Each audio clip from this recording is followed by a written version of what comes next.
Hello everyone, welcome to Bihar competition. आप लोग का स्वागत है। 71वीं बीपीएससी के लिए लगातार आप लोग को हम एमसीक्यू का वीडियो दे रहे हैं, ठीक है। और आज हम लोग देखने वाले हैं फिजिकल पॉलिसी और बजट। ठीक, देखो इकोनॉमिक्स से 10 से 15 सवाल हर बार पूछता है, ठीक। मगर ये है कि इकोनॉमिक्स में अब पहले की तरह रह नहीं गया है, थोड़ा सा कॉन्सेप्ट बेस पूछता है। तो टॉपिक को आपको समझना ज़रूरी है, ठीक। और जो भी हम एमसीक्यू करवा रहे हैं आप लोग को, तो उसमें साथ में हम एक्सप्लेन भी कर देते हैं, ताकि यदि आप नहीं भी पढ़े होंगे तो आपको समझ में आ जाएगा, ठीक है। चलिए, तो पहला सवाल है कि वित्तीय नीति का मुख्य उद्देश्य क्या होता है। तो what is the main objective of physical policy. तो देखिए, कोई भी साधारण सा आप एग्जाम्पल घर का ले सकते हैं, ठीक है। घर में कोई भी होंगे, मम्मी पापा भाई बहन, तो वो जो भी पैसा अर्न करते होंगे, कमाते होंगे, ठीक है। तो वो पैसा का क्या रहता है, पहले से ही चीज़ें फिक्स रहता है कि किस किस क्षेत्र में खर्च करना है। खाना पे कितना करना है, कपड़ा पे कितना करना है, दवाई पे कितना सेविंग करना है, कितना शिक्षा पे करना है, समझ गए। तो इसी को जब आप बड़े स्तर पे सोचिएगा तो आप राष्ट्र के लेवल पे भी सोच सकते हैं, समझ गए। तो इसी प्रकार सरकार भी चलता है।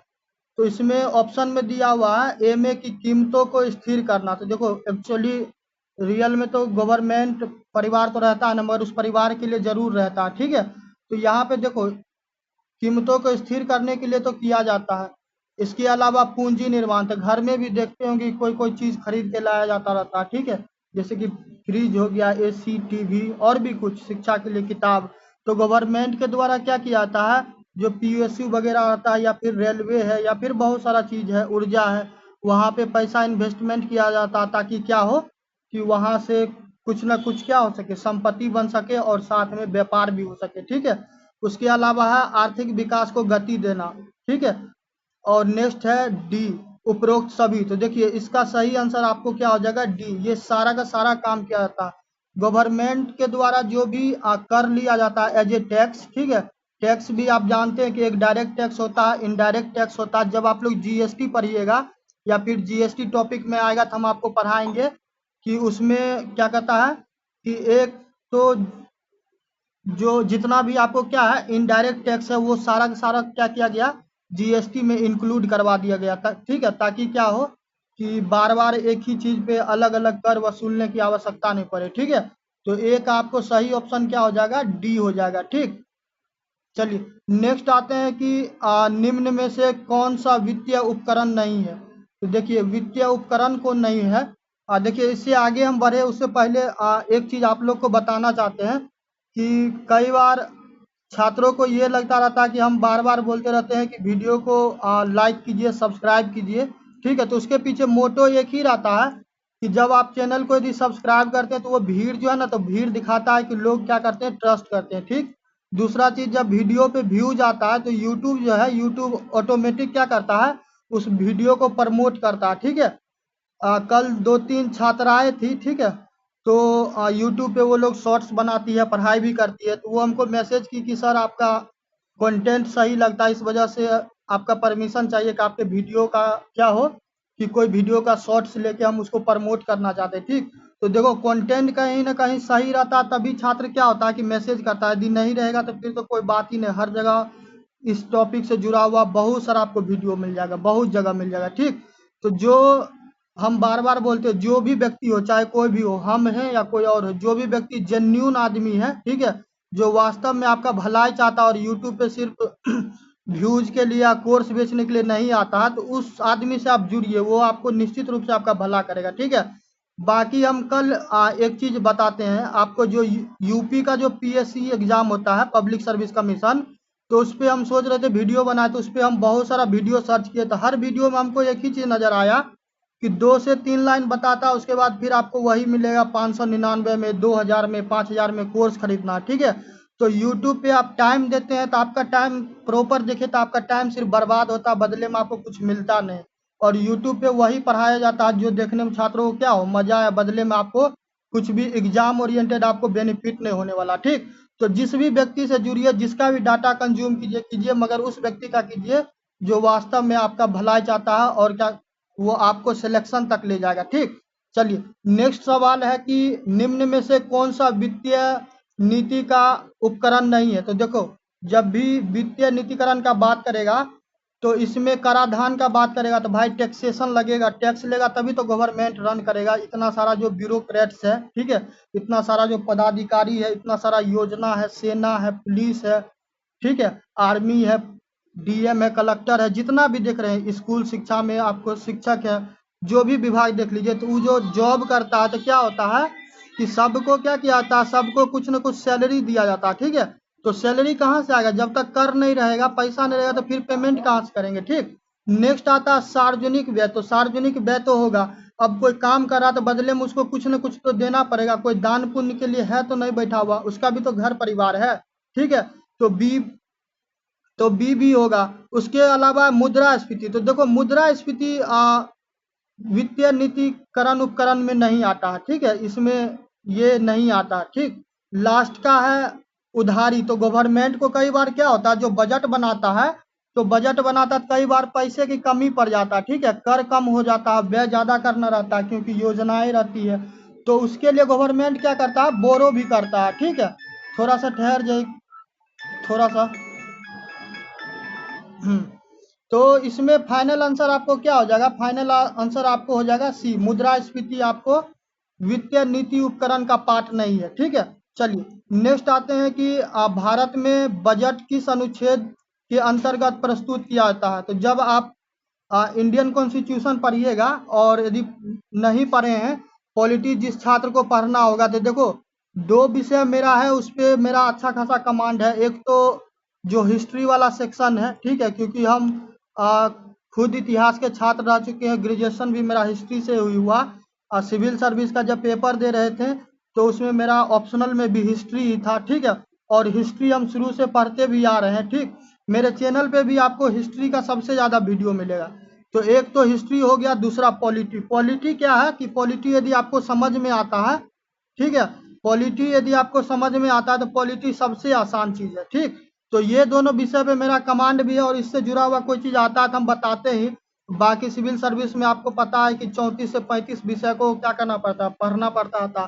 तो बाकी पे ऑन एन एवरेज है। और इकोनॉमिक्स आपको समझ का चीज़ है, यदि पैसा का खेल आप समझ जाइएगा तो इकोनॉमिक्स में आपको कहीं भी प्रॉब्लम नहीं होगा, ठीक है। आप थोड़ा सा विचार कीजिएगा कि आपके पास ज़्यादा पैसा होगा तो क्या हो सकता है, कम होगा तो क्या होगा, ठीक। तो पैसा का जब आप क्या होगा कि प्रवृत्ति को समझ लीजिएगा तो इकोनॉमिक्स में आपको कहीं भी प्रॉब्लम नहीं होगा। चलिए तो इसका बात कीजिएगा, तो 3 का आपको सही क्या हो जाएगा, अनुच्छेद 112 जो है, तो अनुच्छेद 112 में क्या किया गया है कि बजट के बारे में जिक्र किया गया, ठीक है। तो इंडियन कॉन्स्टिट्यूशन आपको पढ़ना होगा तो मेरे ही चैनल पे राज्य व्यवस्था वाला एक टॉपिक बना हुआ है, आप वहां से जाके कीजिएगा, ठीक। आपको पॉलिटी से जुड़ा हुआ लगभग सेक्शन मिल जाएगा, और जहाँ जो पॉलिटी का सेक्शन यदि हम नहीं कवर किए हैं तो उसको आप क्या कर सकते हैं, मेरे प्रतियोगिता दर्पण जो करंट अफेयर हम पढ़ाते हैं वहां से आप कर सकते हैं, ठीक। तो दोनों रास्ता आपको जहां उचित लगे आप वहां से कर लीजिए। चलिए नेक्स्ट आते हैं कि भारत में पहली बार बजट किसने पेश किए थे। तो भारत की बात कीजिएगा तो भारत जब गुलाम ही था, ठीक है, गुलाम ही था, तो एक बार कोशिश तो किया गया हुआ था, ठीक, मगर उस हिसाब से नहीं हो पाया था, क्योंकि आप लोग को पता है ब्रिटिश रूल रेगुलेशन इसलिए लाता था ताकि उसको बेनिफिट हो, ना कि हम भारतीयों को, ठीक है। तो भारत में पहली बार बजट किसने पेश किया था, तो 4 का सही आंसर क्या हो जाएगा, 1947 में आर के शंखमुख चट्टी के द्वारा, ठीक है। कब, 1947 में। भारत समझिए उस टाइम में क्या हुआ था, नवजात शिशु ही कह दीजिए, आजाद हुआ ही था, ठीक है। चलिए नेक्स्ट आते हैं कि शून्य आधारित बजट क्या होता है। देखो बजट भी कई प्रकार का होता है, एक जेंडर बजट होता है, ठीक है, एक शून्य आधारित बजट होता है, और उसके अलावा एक नॉर्मल बजट होता है, और भी बजट होता है, ठीक है, एक्सपेंडिचर पे होता है। तो शून्य आधारित बजट में सामान्यतः क्या होता है, जैसे कि मान के लिए कि अभी 2025 चल रहा था, 2025-2026 के लिए बजट आया है, तो कुछ ना कुछ तो अमाउंट होगा। यदि बिहार सरकार का ही बात कर ले तो मान के चलिए कि 1 लाख करोड़ रुपया इसका बजट है, ठीक है। तो अलग अलग विभाग पे खर्चा करेगा, सेक्टर पे, जैसे शिक्षा हो गया, सुरक्षा हो गया, स्वास्थ्य हो गया, समाज कल्याण, ठीक। तो ये बजट जो है, तो इस बजट को क्या किया जाएगा, इसी वर्ष के लिए रहेगा, ये 2025-2026, ठीक। तो जब जो यदि कुछ राशि बच जाएगा तो उस राशि को नेक्स्ट वर्ष में काउंट नहीं किया जाएगा, ठीक है।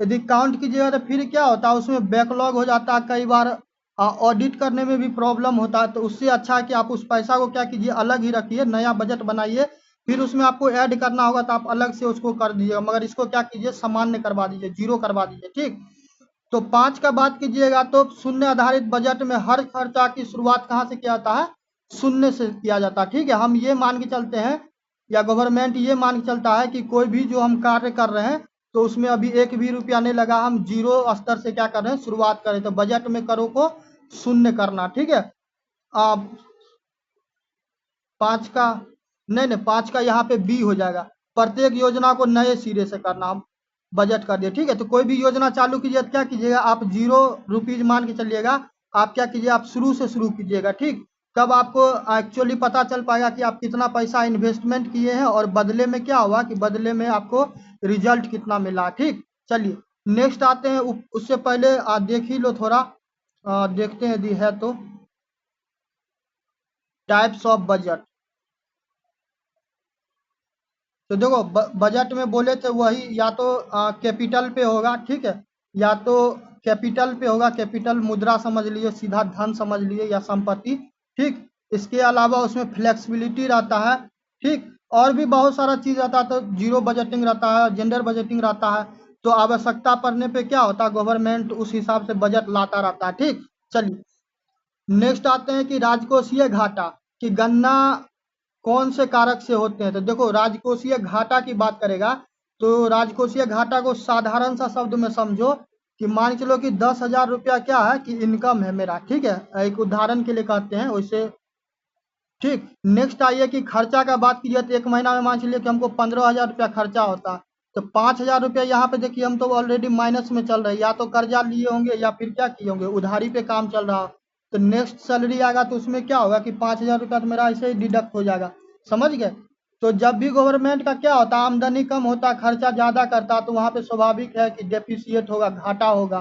ठीक, तो 6 में आपको क्या पूछा गया है, 6 में पूछा गया है कि राजकोषीय घाटा में कौन सा कारक शामिल होता है। तो देखो पहला ही है कि कुल व्यय माइनस, कुल व्यय में देख लो कर प्राप्ति प्लस गैर कर प्राप्ति प्लस उधारी। तो ये जो है ना, ये आपको किस में आ जाएगा, राजकोषीय घाटा में। ठीक है, देखिए टोटल इनकम यदि आपका बढ़ जाएगा खर्चा से तो आप तो पॉजिटिव में रहिएगा, आपको सरप्लस रहेगा, पैसा आपको बचेगा। और कम आमदनी रहेगा, ज्यादा फूकिएगा तो फिर क्या होगा कि वहां पे स्वाभाविक है नुकसान ही होगा। ठीक, चलिए नेक्स्ट आते हैं कि बजट में प्राप्तियां कितने प्रकार के होते हैं। तो देखो बजट में रेसिप्ट की बात करेगा तो रेसिप्ट सिंपली क्या होता है, रेसिप्ट साधारणतः 2 प्रकार का होता है। ठीक, एक तो राजस्व प्राप्ति होता है, दूसरा पूंजीगत प्राप्ति होता है। ठीक, चलिए और इस सारे टर्मिनोलॉजी को यदि आपको समझना है तो इसी चैनल पे आपको वीडियो मिल जाएगा। इकोनॉमिक्स वाला एक क्वेश्चन लगभग 100 एमसीक्यू वाला हम वीडियो डाले हैं। ठीक है, आप वहां पे भी जाके कीजिएगा, या इसी एमसीक्यू सीरीज में आप देखिए जहाँ पे भी बजट वाला किए हो करवाए होंगे। ठीक है, या फिर यहाँ पे भी, तो आपको सारा सारा क्या होगा कि मिल जाएगा। और प्रॉपर वीडियो भी आप बजट का होगा, कहीं पे थोड़ा सर्च कीजिएगा तो आपको वहां पे भी मिल जाएगा। ठीक, नेक्स्ट आते हैं कि राजस्व घाटा का अर्थ क्या है। तो देखिए राजस्व घाटा का सामान्यतः अर्थ क्या है, कि राजस्व घाटा कब होगा, कि जब आपके पास प्राप्तियां क्या होगा, कि प्राप्तियां कम होगा और व्यय आप ज्यादा कीजिएगा, तभी तो क्या होगा कि राजस्व घाटा होगा। तो 8 का सही क्या हो जाएगा, कि राजस्व प्राप्तियां से क्या हो जाएगा, अधिक राजस्व व्यय होगा। ठीक, यानी कि इनकम आपका क्या हो रहा है, कि इनकम आपका कम है, इनकम आपका क्या है कि 1 लाख है, और जब एक्सपेंडिचर की बात करते हैं, खर्चा की बात करते हैं, तो वही मान के चलिए कि 2 लाख कर देते हैं। तो स्वाभाविक है वहां पे क्या होगा, कि वहां पे आपको नुकसान ही होगा। ठीक है, चलिए नेक्स्ट आते हैं कि यदि सरकार को अपने खर्च से ज्यादा कर वसूलती है तो यह कहलाता है। तो देखो गवर्नमेंट जब क्या होगा, कि गवर्नमेंट जब टैक्स ज्यादा लेगा, गवर्नमेंट जब टैक्स ज्यादा लेगा तो क्या होगा कि उनके पास धन ज्यादा होगा, सरप्लस धन होगा। तो जब धन सरप्लस होगा तो वो क्या कर सकते हैं कि नई नई योजनाओं को और भी लॉन्च करेंगे, चाहे बेटी बचाओ बेटी पढ़ाओ है। ठीक है, मखाना का सेंटर लगाएंगे, गन्ना रिसर्च सेंटर लगाएंगे। बिहार में जैसे अभी देखो न्यूज आया कि यहाँ पे बुलेट ट्रेन लाया जाएगा। ठीक है, उससे पूर्व में देख लो कि अहमदाबाद टू मुंबई के लिए प्रोजेक्ट है। तो बहुत ऐसा चीज है गवर्नमेंट को समझ में आएगा, जैसे कि अमृत भारत जिस रेलवे स्टेशन वगैरह है उसका उद्धार किया जाएगा। ठीक है, जैसे ट्रेन है तो ट्रेन में क्या कर दिया गया, इलेक्ट्रिफिकेशन कर दिया। पहले देखते होंगे डीजल से चलता था, धुआं धुआं होता था। अब देखते होंगे कि पूरा ऊपर में केबल वायर लगा रहता है, ठीक। तो गवर्नमेंट को जो होगा तो आवश्यकता हिसाब से नया नया क्या करेगा, योजना परियोजना लाता रहेगा। तो 9 का देखिएगा तो 9 का क्या हो जाएगा, बजटीय अधिशेष, ठीक है, इसको क्या कहेंगे, बजटीय अधिशेष। चलिए नेक्स्ट आते हैं कि भारत में मध्यावधि व्यय रूपरेखा, मीडियम टर्म एक्सपेंडिचर फ्रेमवर्क का उद्देश्य क्या है। तो देखिए मीडियम टर्म की बात कीजिएगा तो मीडियम टर्म में क्या हो जाएगा कि जो राजकोषीय अनुशासन है उसको क्या करना है, उसको बना के रखना है, ठीक है। तो यहाँ पे आपको क्या हो जाएगा सही आंसर, 10 का हो जाएगा बी, ठीक है। 5 साल की योजना है तो देखो 5 साल की योजना 5 ईयर प्लानिंग कमीशन के बारे में पढ़े होंगे, ठीक है। और नहीं पढ़े हैं तो मेरे चैनल पे ही आके देख लीजिएगा, वीडियो आपको मिल जाएगा, ठीक है। जैसे कि 5 ईयर प्लान चला गया तो उसके बाद क्या हुआ कि नीति आयोग आया 2014 में। आप लोग को पता होगा कि भारत में जब जो इलेक्शन हुआ लोकसभा का, तो बीजेपी पार्टी जो है वो जीत के आई। तो जीत के आई तो जो योजना आयोग था ना, तो योजना आयोग को डिसकंटिन्यू करवा दिया, ठीक है, उसको बंद करवा दिया गया। और जो नीति आयोग है तो नीति आयोग आया, ठीक। और नीति आयोग के बारे में थोड़ा सा पढ़ लीजिएगा, उसके पीछे एक कारण और बता रहे हैं। कल न्यूज हम देख रहे थे तो कि देखें कि जो साइंस एंड टेक्नोलॉजी है, जो विज्ञान और प्रौद्योगिकी है, ठीक है, तो उसमें क्या किया गया, जो राज्य है उसके बजट में कोर ग्रांट को क्या बोला गया कि कोर ग्रांट को हम कम कर देंगे। तो थोड़ा सा विचार कीजिएगा, जो सामान्य जनमानस होगा वो तो इतना विचार करेगा नहीं, ठीक है। मगर आप थोड़ा सोचिएगा कि यदि इनोवेशन और टेक्नोलॉजी में यदि क्या कर दिया जाएगा, कमी कर दिया जाएगा, तो हमारे जैसे राज्य बिहार झारखंड हो गया, तो यहाँ पे क्या होगा कि जो भी अभी आप बैठ के यूट्यूब पे पढ़ रहे होंगे या फिर किसी के एप्लीकेशन पे पढ़ते होंगे या फिर बहुत सारा वेबसाइट है, फेसबुक हो गया, ट्विटर, इंस्टाग्राम, टिकटॉक और भी बहुत सारा चीज़ है, समझ गए। तो वहाँ पे जो चीज़ें चल रहा है तो वहाँ पे क्या होगा कि यदि भविष्य में कोई अन्य राज्य अपने हिसाब से कोई इनोवेशन करेगा तो उस वहाँ के जनता को तो बेनिफिट होगा। मगर बिहार जैसे राज्यों को क्यों नहीं होगा, क्योंकि यहाँ पे ऑलरेडी क्या है कि रोटी कपड़ा मकान से फुर्सत आदमी को नहीं मिल रहा था, साइंस एंड टेक्नोलॉजी पे ध्यान कहाँ देगा। तो इससे कुछ नहीं होगा कि डिजिटल लिटरेसी में ऑलरेडी बिहार नीचे है, ठीक है। आज भी साइबर क्राइम फ्रॉड के बारे में सुनते होंगे कि ओटीपी से क्या किया, बैंक से पैसा निकाल लिया, तो कोई बोला बैंक से फ़ोन कर रहे हैं, उसमें आपको धोखा दे दिया, ठीक है। कई बार सुनते होंगे किसी का फ़ोटो अपलोड करवा के उसको ब्लैकमेल किया जाता है, तो साइबर क्राइम होता है। तो ये सारा का सारा क्या है कि टेक्नोलॉजी पे भी ध्यान नहीं दिया जाएगा, विज्ञान के बारे में पढ़ाया नहीं जाएगा बिहार के बच्चों को, ठीक है, या फिर यहाँ के आम जनता को। तो यहाँ पे हम लोग क्या होगा कि हम लोग डिजिटल रूप से तो ऑलरेडी कमज़ोर होंगे, बाकी के चीज़ में है ही और भी होंगे। तो इसमें क्या होगा कि गरीबी अमीरी का तो खाई बढ़ेगा ही। एक तरफ एक आदमी होगा जो एआई टेक्नोलॉजी का यूज करके क्या करेगा, वो अपना घंटों का काम मिनट में कर लेगा, ठीक है। अब 500 लक्ष्मीकांत किताब का बात करेगा पॉलिटी का, तो लगभग हमको लगता है 1200 से 1500 का पेज का बुक है, ठीक है। तुमको यदि पढ़ना होगा, नोट्स बनाना होगा, तो बैठ के क्या करना, या तो 80 दिन पढ़ना, या फिर किसी में उतना क्षमता होगा तो एक दिन में ख़त्म कर देगा, ठीक। अब उतना पे नोट्स बनाइएगा। कोई वही एआई का अच्छे से यूज करता होगा तो वो क्या करेगा, मिनट उसको लगेगा, ठीक है, कमांड देगा एआई टेक्नोलॉजी को, ठीक है, या फिर प्रॉम्प्ट देगा। अब ये सब शब्द हो सकता है आपके लिए एलियन लगता होगा कि पता नहीं किस दुनिया का शब्द है, ठीक है। तो वो क्या करेगा, उसको सेकेंड नहीं लगेगा, वो सिर्फ टच करेगा और वहाँ पे एआई के मदद से, चैट जीपीटी के मदद से, ठीक है, या फिर को पायलट हो, ग्रुप हो, इसके मदद से क्या करेगा, वो करवा लेगा अपना काम और आप बैठ के घंटों घंटों कीजिएगा। तो ये सारा क्या है, एक तरह से देख लीजिए, एक तरह से क्या प्रॉपर प्लान ही है कि बिहार जैसे राज्यों को क्या किया जाएगा, पीछा छोड़ दिया जाएगा, ठीक। तो मौका मिले तो ऐसे ऐसे चीज़ों पे वीडियो भी बनाइए, विरोध भी कीजिए, ठीक। तभी जाके क्या होगा कि देखो हर व्यक्ति का कार्य करने का कैपेसिटी एक जैसा नहीं होता, क्यों, क्योंकि हर किसी का इंटरेस्ट डिफरेंट होता, और हर आदमी को एक ही तराजू में तौलेगा तो फिर जो अभी चाहे रिजर्वेशन हो या फिर अन्य राज्य को अन्य ग्रांट दिया जाता तो वो भी नहीं करे, सबके लिए सामान्य ग्रांट दे, ठीक है। जो डिवोल्यूशन होता हॉरिजेंटल वाला जीएसटी में 42% 41%, तो वो भी नहीं करे, किसी को क्या करे, सबको सबको क्या करे 42% ही दे, या फिर क्या करे किसी को नहीं दे। तो किसी को आप 30% देते, किसी को 10% देते, तो वहाँ पे कहीं ना कहीं क्या होता है, चीज़ें खामियां होता है, समझ गए।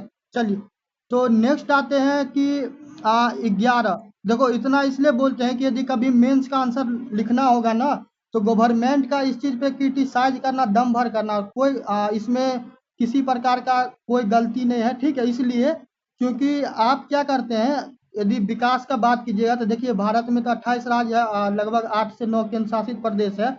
तो जैसा गुजरात और महाराष्ट्र विकास कर रहा है, तो फिर क्या नाम है कि नागालैंड, मणिपुर, मिजोरम, उत्तराखंड, बिहार, झारखंड, उड़ीसा ये भी करे तब तो समझ में आएगा।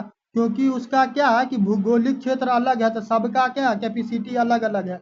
तो इसलिए आप क्या कीजिए, यहाँ पे आप क्रिटिसाइज गवर्नमेंट का कीजिएगा, ताकि अगला को क्या हो, समझ में आए कि हमारा कंसर्न क्या है, हमारा समस्या क्या है, ठीक। चलिए नेक्स्ट आते हैं, 11 में है कि बजट में संविधान्य व्यय यानी कि चार्ज एक्सपेंडिचर का अर्थ क्या है।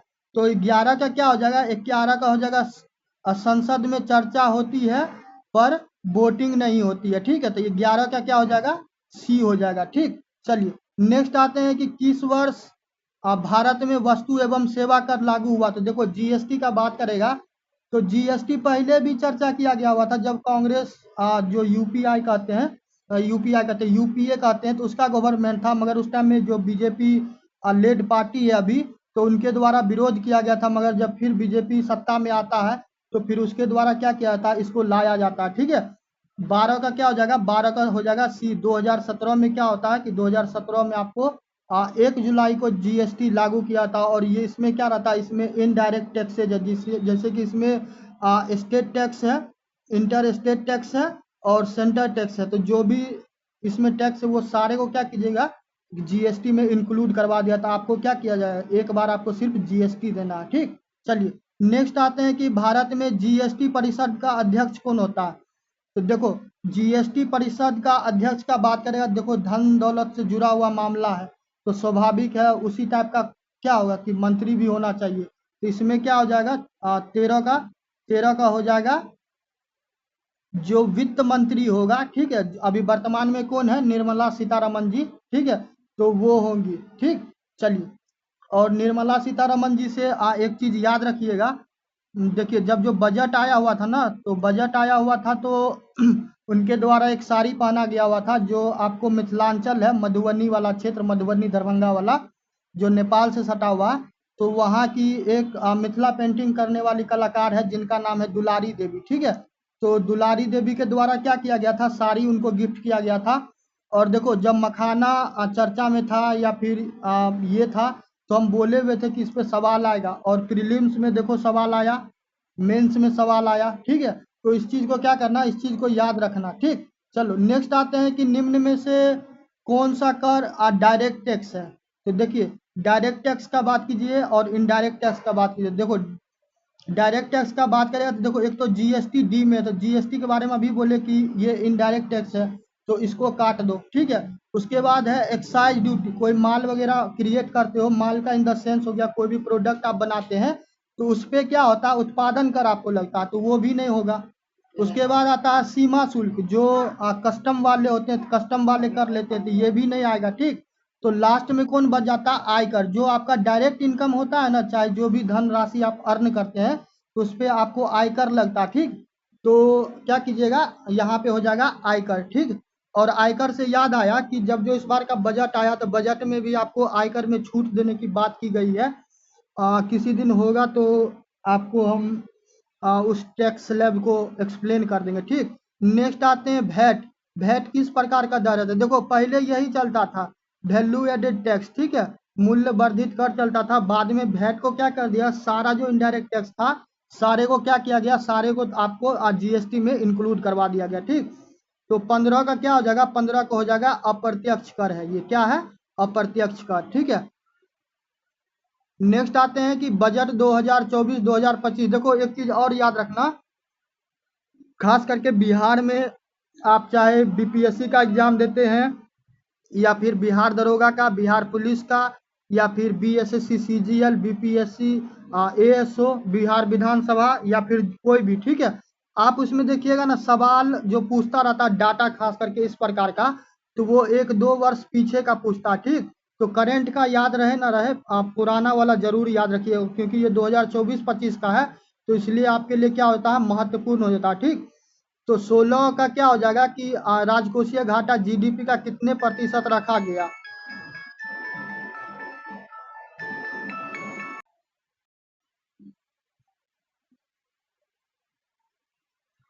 देखिए 16 से जो सवाल है, ठीक है, 16 से लेके 30 तक, ठीक। बाकी का सवाल आप क्या कीजिएगा, आप बैठ के स्वयं से कीजिएगा। हम आपको क्या करते हैं, इसका जो पीडीएफ है, तो टेलीग्राम लिंक आप ज्वाइन कर लीजिएगा, ठीक है। वहाँ पे हम सेंड कर देते हैं। आप वहाँ पे एक बार स्वयं से अटेम्प्ट कीजिएगा 15 को सवाल, ठीक है। बन जाए ठीक है, नहीं बनेगा तो परेशान बिल्कुल नहीं होना। साथ में हम क्या करेंगे, साथ में आपको आंसर की भी देते हैं, ठीक। और आप लोग को बार बार बोलते हैं कि जब आप क्या करते हैं, जब आप वीडियो देख लेते हैं तो वीडियो देखने के बाद आप एक बार कमेंट जरूर किया कीजिए कि आपका स्कोर कितना आता है, ठीक है। आप बताइएगा तभी और क्या हो सकता है कि और आपके लिए और भी हम बेहतर कर पाएंगे, ठीक। अब बाकी क्या हो कि बाकी वीडियो आपको पसंद आए तो वीडियो को लाइक करना, चैनल को सब्सक्राइब करना है। और जल्दी से जल्दी क्या कीजिए, चैनल को क्या कीजिए, इतना सब्सक्राइब कीजिए कि 1000 बच्चों तक क्या हो कि ये पहुंच जाए। और देखो 71वीं बीपीएससी में चाहता है कि प्री क्वालिफाई हो, तो जो अप्रोच को हम बताएं 3 मंथ प्लान को, इसको तुम क्या करो, इसका एक एक वीडियो देखो, ठीक है। बार बार जाके देखो और करके देखो, निश्चित है, गारंटेड है कि तुम्हारा 100 नंबर आसानी से बन जाएगा, ठीक है। और कोई समस्या कहीं भी नहीं होगा, ठीक। और ये ऐसा नहीं कि हवा में हम बात कर रहे हैं, हम स्वयं भी इस बार 71वीं बीपीएससी का एग्जाम देंगे, तो फिर देखेंगे मिला के सब कोई का साथ में क्या कीजिए, सब कोई साथ में मिलकर प्री क्रैक करते हैं, फिर मेंस के लिए परेशान नहीं होइए, मेंस के लिए हम तो हैं ही, हम करवाएंगे। वैसे भी जीएस पेपर 1 ऑलरेडी करवा दिए हैं और जीएस पेपर 2 भी आपको करवा दिया जाएगा जल्द, ठीक। बाकी मिलते हैं नेक्स्ट वीडियो में, तब तक के लिए जय हिंद, जय भारत।